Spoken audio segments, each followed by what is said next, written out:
ಸಚಿವ ಜಮೀರ್ಗೆ ಸಂಕಷ್ಟ ತಂದಿಟ್ಟ ದಾವಣಗೆರೆ ದಕ್ಷಿಣ ಕ್ಷೇತ್ರ. ಇನ್ನು ಸಚಿವ ಸ್ಥಾನಕ್ಕೆ ಕುತ್ತು ತರುತ್ತಾ ದಾವಣಗೆರೆ? ಹಾಗಾದ್ರೆ ಸಚಿವ ಜಮೀರ್ಗೆ ಸಂಕಷ್ಟ ತಂದಿಟ್ಟ ದಾವಣಗೆರೆ, ಸಚಿವ ಸ್ಥಾನಕ್ಕೆ ಕುತ್ತು ತರುತ್ತಾ ದಾವಣಗೆರೆ ಎಫೆಕ್ಟ್. ಸೈಲೆಂಟ್ ಆಟಕ್ಕೆ ಬ್ರೇಕ್ ಹಾಕುತ್ತಾ ಹೈಕಮಾಂಡ್, ಸಮುದಾಯವನ್ನೇ ದಾರಿ ತಪ್ಪಿಸಿದ್ರ ಸಚಿವ ಜಮೀರ್ ಅವರು.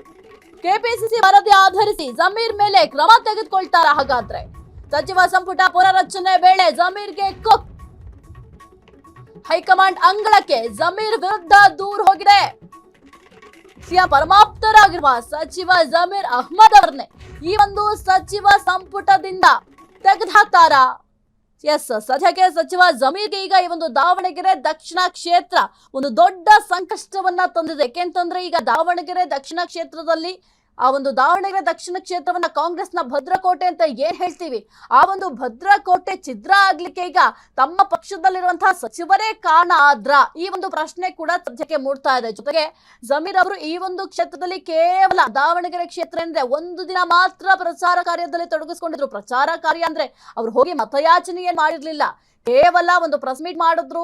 ನಮ್ಮ ಅಭ್ಯರ್ಥಿಯನ್ನ ಗೆಲ್ಲಿಸಬೇಕು, ಜೊತೆಗೆ ಸಮರ್ಥ ಅಭ್ಯರ್ಥಿಗೆ ನೀವು ಕೂಡ ಮತ ಹಾಕ್ತೀರಾ ಅಂತ ನಾನು ಅನ್ಕೊಂಡಿದ್ದೀನಿ ಅಂತ ಈ ರೀತಿಯಾಗಿ ಕೆಲವೊಂದಿಷ್ಟು ಪ್ರೆಸ್ ಮೀಟ್ ಮಾಡುವಂತಹ ಸಂದರ್ಭದಲ್ಲಿ ಮಾತನಾಡದೆ ಹೊರತು ಯಾವುದೇ ಕಾರಣಕ್ಕೂ ಅಲ್ಲಿ ಜನರ ಬಳಿ ಹೋಗಿ ಮತವನ್ನ ಬೇಡಿರ್ಲಿಲ್ಲ. ಡಿಕೆಶಿ ಮಾಸ್ಟರ್ ಪ್ಲಾನ್, ಒಂದೇ ಕಲ್ಲಿನಲ್ಲಿ ಎರಡು ಹಕ್ಕಿನ? ಹಾಗಾದ್ರೆ ಸಿಎಂ ಪರಮಾಪ್ತನಿಗೆ ಟಾಕ್ಸಿಕ್ ಪಂಚ್ ನೀಡಿದ್ರ ಡಿಸಿಎಂ? ಸುರ್ಜೇವಾಲಾ ಮೂಲಕ ಹೈಕಮಾಂಡ್ಗೆ ದೂರು ಕೊಟ್ರ? ಸಿದ್ದು ಪರ ಬ್ಯಾಟಿಂಗ್ ಮಾಡ್ತಿದ್ದ ಜಮೀರ್ಗೆ ಇದೀಗ ಶಾಕ್. ಪದೇ ಪದೇ ಮುಂದಿನ ಸಿಎಂ ಸಿದ್ದರಾಮಯ್ಯ ಅಂತ ಜಮೀರ್ ಅವರು ಹೇಳ್ತಾ ಇದ್ರು. ಜಮೀರ್ಗೆ ಬಿಸಿ ಮುಟ್ಟಿಸಲು ಡಿಕೆ ಶಿವಕುಮಾರ್ ಈ ಒಂದು ಬಾಣವನ್ನ ಪ್ರಯೋಗಿಸಿದ್ರ? ಹಾಗಾದ್ರೆ ಡಿಕೆ ಶಿವಕುಮಾರ್ ಮಾಸ್ಟರ್ ಪ್ಲಾನ್ ಒಂದೇ ಕಲ್ಲಿನಲ್ಲಿ ಎರಡು ಹಕ್ಕಿ ಹೊಡೆದಂಗಾಗತ್ತೆ.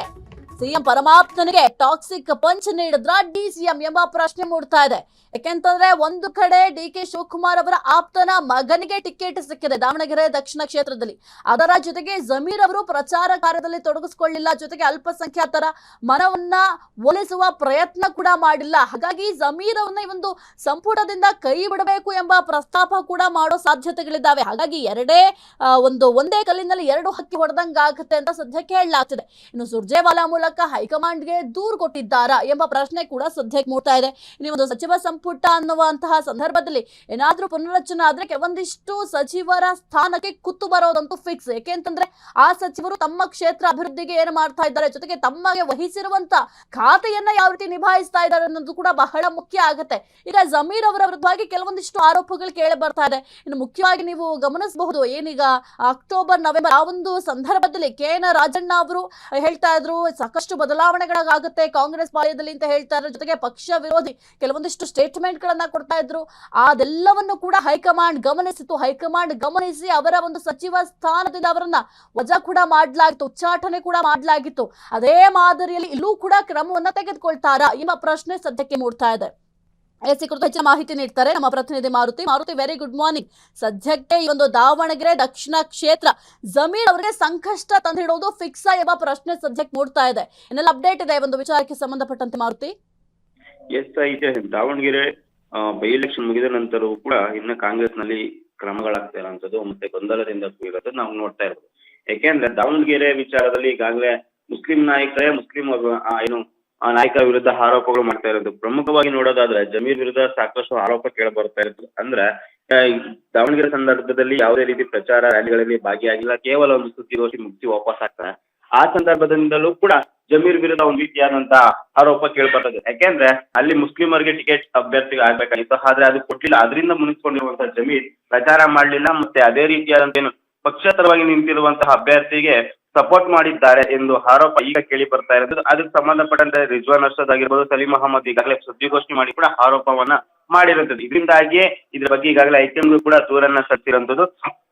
ಹೈಕಮಾಂಡ್ ಮಟ್ಟದಲ್ಲೂ ಕೂಡ ಇದು ಕ್ರಮ ಕೈಗೊಳ್ಳಬೇಕು ಅಂತ ಕೂಡ ಒತ್ತಾಯ ಮಾಡ್ತಾ ಇರುತ್ತದೆ. ಯಾಕೆಂದ್ರೆ ಡಿಕೆಶಿ ಬಣದಿಂದ ನೇರವಾಗಿ ಈಗ ಒತ್ತಡಕ್ಕೆ ಬರ್ತಾ ಇರುತ್ತದೆ. ಒಂದು ಕೆಪಿಸಿಸಿ ಅಧ್ಯಕ್ಷರಾಗಿರುವಂತಹ ಡಿಕೆಶಿ ಬಣ ಏನಿದೆ ಮತ್ತೆ ಡಿಕೆಶಿ ಅವರು ಕೂಡ ನೇರವಾಗಿ ಇವ್ರ ವಿರುದ್ಧ ಕ್ರಮ ಆಗ್ಲೇಬೇಕು ಅಂತ ಕೂಡ ಹೈಕಮಾಂಡ್ ಮಟ್ಟದಲ್ಲಿ ಸಾಕಷ್ಟು ಒತ್ತಡ ಆಗ್ತಾ ಇರುವಂತದ್ದು. ನಿನ್ನೆ ಕೂಡ ಜಬ್ಬರ್ ಅವರು ತಮ್ಮ ಸ್ಥಾನಕ್ಕೆ ಕೂಡ ರಾಜೀನಾಮೆಯನ್ನ ನೀಡಿರುವಂತದ್ದು. ಇದೆಲ್ಲ ಒಂದ್ ಕಡೆ ಈ ಹಿಂದೆ ಕೂಡ ಸಿದ್ದರಾಮಯ್ಯ ಪರವಾಗಿ ಸಾಕಷ್ಟು ಬ್ಯಾಟ್ ಬೀಸಿದ್ದಂತಹ ಜಮೀರ್ ಅಹಮದ್ ಖಾನ್ ಯಾವುದೇ ಸಂದರ್ಭದಲ್ಲಿ ಸಿಎಂ ಬದಲಾವಣೆ ಚರ್ಚೆ ಆದ್ರೂ ಕೂಡ ಆ ಸಂದರ್ಭದಲ್ಲಿ ಇಲ್ಲ ಸಿಎಂ ಅವರೇ ಮುಂದುವರಿತಾರೆ ಅಂತ ಹೇಳಿಕೆ ಇನ್ನೊಂದ್ ಕಡೆ ಡಿಕೆಶಿ ಆಗಿರ್ಬೋದು, ಡಿಕೆಶಿ ಮಾಡಕ್ಕೆ ಒಂದು ರೀತಿಯಾದಂತಹ ಸಂಕಷ್ಟಕ್ಕೆ ತರ್ತಿತ್ತು. ಅದರಿಂದಾಗಿಯೇ ಒಂದು ಕಲ್ಲಲ್ಲಿ ಎರಡು ಹಕ್ಕಿ ಹೊಡೆಯೋ ರೀತಿಯಲ್ಲಿ ಈಗ ಜಮೀರ್ ವಿರುದ್ಧ ಕ್ರಮ ಆಗ್ಬೇಕು ಅಂತ ಒತ್ತಾಯ ಮಾಡ್ತಾರೆ ಅಂತ. ಒಂದ್ ವೇಳೆ ಮುಂದಿನ ದಿನಗಳಲ್ಲಿ ಕ್ಯಾಬಿನೆಟ್ ರಿಶಫಲ್ ಆಗಿದ್ದೆ ಅದರಲ್ಲಿ ಅವರನ್ನ ಸಚಿವ ಸ್ಥಾನದಿಂದ ಕೈ ಬಿಡಬೇಕು ಅಂತ ಕೂಡ ಒತ್ತಾಯ ಮಾಡ್ತಾ ಇರೋದು ಸಾಹಿತ್ಯ. ಸದ್ಯಕ್ಕೆ ಮಾರುತಿ ಬಹಳ ಮುಖ್ಯ ಅಂತಂದ್ರೆ ಒಂದು ಸಚಿವ ಸಂಪುಟ ಪುನರಚನೆ ಆಗ್ಬೇಕು ಅಂತ ಆಲ್ರೆಡಿ ಶಾಸಕರು ಈಗ ಹೈಕಮಾಂಡ್ ಮಟ್ಟಕ್ಕೆ ಹೋಗ್ಲಿಕ್ಕೆ ನಿರ್ಧಾರ ಕೂಡ ಮಾಡ್ಕೊಂಡಿದ್ದಾರೆ. ಅಂಥದ್ರಲ್ಲಿ ಜಮೀರ್ ಅವರಿಗೆ ಇದೊಂದು ದೊಡ್ಡ ಕುತ್ತಾಗತ್ತೆ. ಜೊತೆಗೆ ಈಗ ಡಿ.ಕೆ. ಶಿವಕುಮಾರ್ ಅವರ ಬಣದವರಿಗೆ ಒಂದು ರೀತಿ ಖುಷಿಯ ವಿಚಾರ ಅಂತ ಹೇಳ್ಬೋದು. ಎಸ್ ಸಹಿತ ಈ ವಿಚಾರದಲ್ಲಿ ಕೂಡ ಡಿಕೆಶಿ ಅವರು ಬಣದವರು ಸಾಕಷ್ಟು ಪ್ರಯತ್ನಗಳನ್ನ ಪಡ್ತಾ ಇದ್ದಾರೆ. ಯಾಕೆಂದ್ರೆ ಒಂದು ವೇಳೆ ಜಮೀರ್ ಸಚಿವ ಸ್ಥಾನಕ್ಕೆ ರಾಜೀನಾಮೆ ಕೊಟ್ರೆ, ಒಂದು ವೇಳೆ ಕೊಡದೆ ಮುಂದಿನ ದಿನಗಳಲ್ಲಿ ಕ್ಯಾಬಿನೆಟ್ ರಿಶಫಲ್ ಆಗಿ ಅವರಿಗೆ ಸಚಿವ ಸ್ಥಾನ ಸಿಗದೇ ಇದ್ರೆ ಸಿದ್ದರಾಮಯ್ಯ ಬೆಂಬಲ ಏನಿರುತ್ತೆ ಅದು ತಕ್ಕ ಮಟ್ಟಿಗೆ ಕಡಿಮೆ ಆಗುತ್ತೆ. ಯಾಕಂದ್ರೆ ಇಲ್ಲಿವರೆಗೂ ಕೂಡ ಸಿದ್ದರಾಮಯ್ಯ ಪರವಾಗಿ ನಿಂತಿರುವಂತದ್ದು ಜಮೀರ್, ಸಾಕಷ್ಟು ಬ್ಯಾಟ್ ಬೀಸಿರುವಂತದ್ದು ಜಮೀರ್. ಏನೇ ಆದ್ರೂ ಕೂಡ ಸಿದ್ದರಾಮಯ್ಯನ ಬಿಟ್ಕೊಡುವಲ್ಲಿ ಏನು ಜಮೀರ್ ಹಿಂದೆ ಹಾಕಿಲ್ಲ. ಅವರ ಸಿಎಂ ಸ್ಥಾನ ವಿಚಾರ ಬಂದಿದ್ದಾಗ್ಲಿ, ಅವ್ರದ್ದು ಏನೇ ವಿಚಾರ ಆದ್ರೂ ಕೂಡ ಜಮೀರ್ ಅವರು ಸಿದ್ದರಾಮಯ್ಯ ಪರವಾಗೇ ನಿಲ್ತಿದ್ದು. ಇದು ಏನೋ ಒಂದ್ ಕಡೆ ಡಿಕೆಶಿ ಬಣದವ್ರಿಗೂ ಕೂಡ ಸಹಿಸ ಆಗ್ತಿರ್ಲಿಲ್ಲ. ಯಾಕೆಂದ್ರೆ ಯಾವುದೇ ವಿಚಾರ ಬಂದು ಸಿದ್ದರಾಮಯ್ಯ ಸಿಎಂ ಮುಂದುವರಿತಾರೆ ಅಂತ ಹೇಳಿಕೆ ಅವ್ರಿಗೂ ಕೂಡ ಒಂದು ರೀತಿ ಸಂಕಷ್ಟಕ್ಕೆ ತರ್ತಿತ್ತು. ಅದರಿಂದ ಈ ಏನಿದೆ, ಈ ಆರೋಪಗಳೇನಿದೆ ಮತ್ತು ಈ ಸಂದರ್ಭವನ್ನ ಡಿಕೆಶಿ ಅವರ ಟೀಮ್ ಬಳಸ್ಕೊಳ್ಳೋಕೆ ಪ್ರಯತ್ನ ಮಾಡ್ತಿರೋದು. ಅದರಿಂದಾಗಿ ಮುಂದಿನ ದಿನಗಳಲ್ಲಿ ಕ್ಯಾಬಿನೆಟ್ ರಿಶಫಲ್ ಆಗಿದ್ದೆ ಆದಲ್ಲಿ ಅವರ ಸಚಿವ ಸ್ಥಾನದಿಂದ ಕೈ ಬಿಟ್ಟು ಒಂದು ಕ್ರಮಗಳನ್ನ ಕೈಗೊಳ್ಳಬೇಕು ಅಂತ ಕೂಡ ಒತ್ತಾಯ ಮಾಡ್ತಿರುವಂತದ್ದು. ಈಗಾಗಲೇ ದೆಹಲಿಗೆ ಕೂಡ ಶಾಸಕರು ಹೋಗುವ ನಿಟ್ಟಿನಲ್ಲಿ ಅಲ್ಲಿ ಹೈಕಮಾಂಡ್ ನಾಯಕರು ಒತ್ತಾಯ ಕೂಡ ಆಗ್ತಾ ಇರುವಂತದ್ದು. ಅಂದ್ರೆ ಸಚಿವ ಸ್ಥಾನಕ್ಕೆ ಬೇಡಿಕೆ ಇಡ್ತಾ ಇರುವಂತದ್ದು. ಒಂದು ವೇಳೆ ಇನ್ನೇನು 15 ತಿಂಗಳಲ್ಲಿ ಏನಾದ್ರು ಕ್ಯಾಬಿನೆಟ್ ರಿಶಫಲ್ ಆಗಿದ್ದೆ ಆದ್ರೆ ಅಲ್ಲಿ ಜಮೀರ್ನ ಕೈ ಬಿಡ್ತಾರಾ ಅಥವಾ ತಮ್ಮ ಆಪ್ತ ಆಗಿರುವಂತಹ ಸಿಎಂ ಸಿದ್ದರಾಮಯ್ಯ ಅವರು ಕೂಡ ಈ ಜಮೀರ್ ಅವನ್ನ ಕಾಪಾಡ್ತಾರಾ ಎಂಬುದು ಕೂಡ ನಾವು ಕಾದು ನೋಡ್ಬೇಕಾಗಿರುವಂತದ್ದು ಸಾಹಿತ್ಯ. Okay Maruti, please be on hold. ಒಂದು ಅಪ್ಡೇಟ್ ಇದೆ, ನೋಡ್ತಾ ಹೋಗೋಣ ಮೊದಲಿಗೆ. ಇನ್ನು ಕಾಂಗ್ರೆಸ್ನಲ್ಲಿ ಈಗ ಶಾಸಕರ ದೆಹಲಿ ಚಲೋ ದಂಗಲ್. ಮಂತ್ರಿಗಳಿಗಾಗಿ ದೆಹಲಿಗೆ ತೆರಳಲಿರುವಂತಹ ಶಾಸಕರ ಟೀಮ್ 30ಕ್ಕೂ ಹೆಚ್ಚು ಶಾಸಕರಿಂದ ಇಂದು ಹೈಕಮಾಂಡ್ ಭೇಟಿ. 2-3 ಬಾರಿ ಗೆದ್ದ ಶಾಸಕರಿಂದ ತೀವ್ರ ಲಾಭಿ. ಸಿಎಂ ಡಿಸಿಎಂ ಬಣದಲ್ಲಿ ಗುರುತಿಸಿಕೊಂಡ ಶಾಸಕರು. ಸಿಎಂ ಸಿದ್ದರಾಮಯ್ಯ ಪರ ಕೆಲ ಶಾಸಕರ ಬ್ಯಾಟಿಂಗ್. ಮತ್ತೊಂದೆಡೆ ಡಿಸಿಎಂ ಪರ ಧ್ವನಿ ಎತ್ತಿದ ಕೆಲ ಶಾಸಕರು. ಎರಡೂ ಬಣದ ಶಾಸಕರನ್ನ ಹೈಕಮಾಂಡ್ ಭೇಟಿ ಮಾಡಲಿಕ್ಕೆ ನಿರ್ಧಾರ ಮಾಡಿಕೊಂಡಿದ್ದಾರೆ. ಎಸಿಸಿ ಅಧ್ಯಕ್ಷ ಮಲ್ಲಿಕಾರ್ಜುನ ಖರ್ಗೆ, ರಾಹುಲ್ ಗಾಂಧಿ, ವೇಣುಗೋಪಾಲ್ ಮುಂದೆ ಬೇಡಿಕೆಯನ್ನ ಇಡಲಿರುವ ಶಾಸಕರು. ಕಾಂಗ್ರೆಸ್ನಲ್ಲಿ ಶಾಸಕರ ದೆಹಲಿ ಚಲೋ ದಂಗಲ್ ಶುರುವಾಗಿದೆ. ಮಂತ್ರಿಗಿರಿಗಾಗಿ ಶಾಸಕರ ಟೀಮ್ ದೆಹಲಿಗೆ ಹೋಗ್ಲಿಕ್ಕೆ ಸಿದ್ಧತೆಗಳನ್ನ ಮಾಡ್ಕೊಂಡಿದ್ದಾರೆ. 30ಕ್ಕೂ ಹೆಚ್ಚು ಶಾಸಕರಿಂದ ಇವತ್ತು ಹೈಕಮಾಂಡ್ ಭೇಟಿ ಮಾಡಲಿದ್ದಾರೆ. 2-3 ಬಾರಿ ಗೆದ್ದ ಶಾಸಕರಿಂದ ತೀವ್ರ ಲಾಭಿಯನ್ನ ನಡೆಸಲಿದ್ದಾರೆ. ಆಲ್ರೆಡಿ ಲಾಭಿ ಮಾಡ್ತಾ ಇದ್ದಾರೆ. ಸಿಎಂ ಡಿಸಿಎಂ ಬಣದಲ್ಲಿ ಗುರುತಿಸಿಕೊಂಡಿರುವಂತಹ ಶಾಸಕರು ನಮಗೆ ಸಚಿವ ಸ್ಥಾನ ಬೇಕು ಅಂತ ಒಂದು ಕಡೆ ಸಿದ್ದರಾಮಯ್ಯ ಅವರ ಬಳಿ ಹೋಗಿ ಲಾಭಿ ನಡೆಸ್ತಾ ಇದ್ದಾರೆ. ಮತ್ತೊಂದು ಕಡೆ ಡಿ.ಕೆ. ಶಿವಕುಮಾರ್ ಅವರ ಬಳಿ ಹೋಗಿ ಲಾಭಿಯನ್ನ ನಡೆಸ್ತಾ ಇದ್ದಾರೆ. ಇವತ್ತು 30ಕ್ಕೂ ಹೆಚ್ಚು ಶಾಸಕರು ಹೈಕಮಾಂಡ್ ನ ಭೇಟಿ ಮಾಡಲಿಕ್ಕೆ ಸಿದ್ಧತೆ ಕೂಡ ಮಾಡ್ಕೊಂಡಿದ್ದಾರೆ. ಜೊತೆಗೆ ಒಂದು ನಾಯಕತ್ವ ಬದಲಾವಣೆ ವಿಚಾರವಾಗಿ ಕೂಡ ಪ್ರಸ್ತಾಪ ಮಾಡೋ ಸಾಧ್ಯತೆ ಇದೆ. ಒಂದು ವೇಳೆ ರಾಹುಲ್ ಗಾಂಧಿ ಅವರು ಸಮಯಾವಕಾಶವನ್ನ ಕೊಟ್ರೆ ಸಾಕಷ್ಟು ವಿಚಾರವಾಗಿ ಚರ್ಚೆ ಮಾಡಬಹುದು. ಆದ್ರೆ ರಾಹುಲ್ ಗಾಂಧಿ ಅವರು ಆಲ್ರೆಡಿ ಪಂಚರಾಜ್ಯಗಳ ಚುನಾವಣೆಯಲ್ಲಿ ಈಗ ಸಖತ್ ಬ್ಯುಸಿ ಆಗಿದ್ದಾರೆ. ಯಾಕೆಂತಂದ್ರೆ ಪಂಚರಾಜ್ಯಗಳಲ್ಲೂ ಕೂಡ ಕಾಂಗ್ರೆಸ್ ಗೆಲುವನ್ನ ಸಾಧಿಸಲೇಬೇಕು. ಈಗ ಬೈ ಎಲೆಕ್ಷನ್ ಬಿಸಿ ಯಾವ ರೀತಿ ಇತ್ತು, ಈ ಒಂದು ಬೈ ಎಲೆಕ್ಷನ್ ಅಲ್ಲಿ ಯಾವ ರೀತಿ ಕಾಂಗ್ರೆಸ್ ಸರ್ಕಾರ ಮತ್ತೆ ಅಧಿಕಾರಕ್ಕೆ ಬರಬೇಕು ಅಂತ ಇತ್ತು, ಅದೇ ರೀತಿಯಲ್ಲಿ ಪಂಚರಾಜ್ಯಗಳ ಚುನಾವಣೆಯಲ್ಲಿ ಬಹಳ ಬ್ಯುಸಿ ಆಗಿದ್ರು. ಹಾಗಾಗಿ ಸಮಯಾವಕಾಶ ಕೊಡ್ತಾರ ಅನ್ನೋದು ಕೂಡ ಬಹಳ ಇಂಪಾರ್ಟೆಂಟ್ ಆಗುತ್ತೆ. ಇನ್ನು ಅಶೋಕ್ ಪಠಾಣ್, ಎಸ್.ಎನ್. ಸುಬ್ಬಾರೆಡ್ಡಿ, ಪುಟ್ಟರಂಗ ಶೆಟ್ಟಿ, ಹಂಪನಗೌಡ, ಶಾಂತನಗೌಡ, ಬಸವರಾಜ ಶಿವಣ್ಣನವರ್, ಜೆ.ಟಿ. ಪಾಟೀಲ್, ಜೊತೆಗೆ AR. Krishnamurthy, Prasad Abbaiah, UB. Banakar, Yashavantharayagouda Patil, K. Shadakshari, TB. Jayachandra, SN. Narayanaswamy, Lakshman Savadi, Rizwan Harshad, Ramesh Bandisiddegowda, Raghavendra Hitnal ಸೇರಿದಂತೆ ಹಲವು ಶಾಸಕರು ದೆಹಲಿಗೆ ಹೋಗ್ಲಿಕ್ಕೆ ನಿರ್ಧಾರವನ್ನ ಮಾಡ್ಕೊಂಡಿದ್ದಾರೆ. ಅಂದ್ರೆ ಈಗ 2-3 ಬಾರಿ ಯಾರು ಗೆದ್ದು ಒಂದು ಶಾಸಕ ಪಟ್ಟವನ್ನ ಏರಿರ್ತಾರೆ, ಶಾಸಕರಾಗಿ ಕೆಲಸವನ್ನ ನಿರ್ವಹಿಸ್ತಾ ಇರ್ತಾರೆ ಅಂತವ್ರೆಲ್ಲರೂ ಕೂಡ ಈಗ ದೆಹಲಿಗೆ ಹೋಗ್ಲಿಕ್ಕೆ ಸಿದ್ಧತೆ ಮಾಡ್ಕೊಂಡಿದ್ದಾರೆ. ಕೇವಲ ಸಿಎಂ ಬಣ ಮಾತ್ರ ಅಷ್ಟೇ ಅಲ್ಲ, ಸಿಎಂ ಬಣದ ಜೊತೆಗೆ ಡಿ.ಕೆ. ಶಿವಕುಮಾರ್ ಅವರ ಬಣದವರು ಕೂಡ ದೆಹಲಿಗೆ ಹೋಗ್ಲಿಕ್ಕೆ ಸಿದ್ಧತೆಯನ್ನ ಮಾಡ್ಕೊಂಡಿದ್ದಾರೆ. ಎಸ್ ಮಾರುತಿ, ಸದ್ಯಕ್ಕೆ ಈ ಒಂದು ಸಚಿವ ಸಂಪುಟ ಪುನರಚನೆ ವಿಚಾರ ಕಾಂಗ್ರೆಸ್ ನಲ್ಲಿ ಒಂದು ದೊಡ್ಡ ಗೊಂದಲದ ವಾತಾವರಣವನ್ನೇ ನಿರ್ಮಾಣ ಮಾಡಿಬಿಟ್ಟಿದೆ. ಯಾವಾಗ ಒಂದು ಸಚಿವ ಸಂಪುಟ ಪುನರಚನೆ ಆಗುತ್ತೆ ಅಂತ ಎಷ್ಟೋ ಶಾಸಕರು ವೈಟ್ ಮಾಡ್ತಾ ಇದ್ದಾರೆ. ಮಾಡಿದ್ದಾರೆ. ಆದ್ರೆ ಈ ಒಂದು ವಿಚಾರವಾಗಿ ಯಾವುದೇ ರೀತಿಯ ಪ್ರತಿಕ್ರಿಯೆಯನ್ನ ಸಿದ್ದರಾಮಯ್ಯ ಅವರು ಕೊಡ್ತಾ ಇಲ್ಲ. ಆದ್ರೆ ಈಗ ದೆಹಲಿಗೆ ಹೋಗ್ಲಿಕ್ಕೆ ಸಿದ್ಧತೆಯನ್ನ ಮಾಡ್ಕೊಂಡಿದ್ದಾರೆ. ಯಾವ ರೀತಿ ಸಿದ್ಧತೆ ಮಾಡ್ಕೊಂಡಿದ್ದಾರೆ, ಜೊತೆಗೆ ದೆಹಲಿಗೆ ಹೋದಂತಹ ಸಂದರ್ಭದಲ್ಲಿ ರಾಹುಲ್ ಗಾಂಧಿ ಅವರು ಸಮಯಾವಕಾಶ ಕೊಡೋ ಚಾನ್ಸಸ್ ಇದೆಯಾ, ಹೇಗೆ?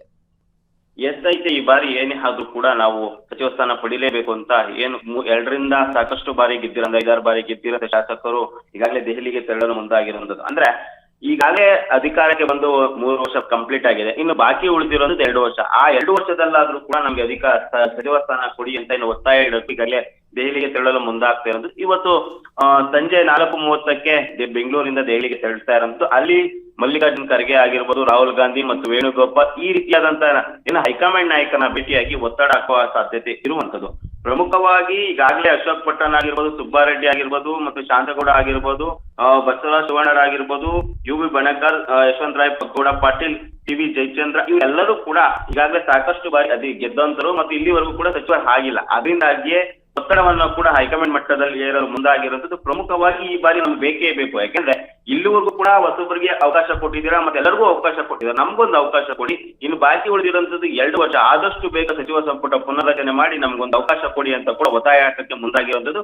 ಇದು ಯಾವ ಮಟ್ಟಕ್ಕೆ ಹೋಗ್ತಾ ಇದೆ ಎಂಬುದು ಕೂಡ ನಾವು ಮುಂದಿನ ದಿನಗಳಲ್ಲಿ ಕಾಯಬೇಕು. ಯಾಕೆಂದ್ರೆ ಈಗಾಗಲೇ 2 ದಿನಗಳ ಹಿಂದೆ ದೆಹಲಿಗೆ CM ಸಿದ್ದರಾಮಯ್ಯ ಹೋಗಿದ್ರು, ಅಲ್ಲಿ ಕೂಡ ಸಚಿವ ಸಂಪುಟ ಬಗ್ಗೆ ಚರ್ಚೆ ಆಗಿಲ್ಲ ಎಂಬ ಮಾಹಿತಿ ಇರುವಂತದ್ದು. ಅದರಿಂದಾಗಿಯೇ ನೇರವಾಗಿ ಏನು ಶಾಸಕರೇ ಹೋಗಿ ಹೈಕಮಾಂಡ್ ನಾಯಕರನ್ನ ಭೇಟಿಯಾಗಿ ಒತ್ತಾಯ ಆಗ್ತಾ ಇರುವಂತದ್ದು ಸಾಹಿತ್ಯ.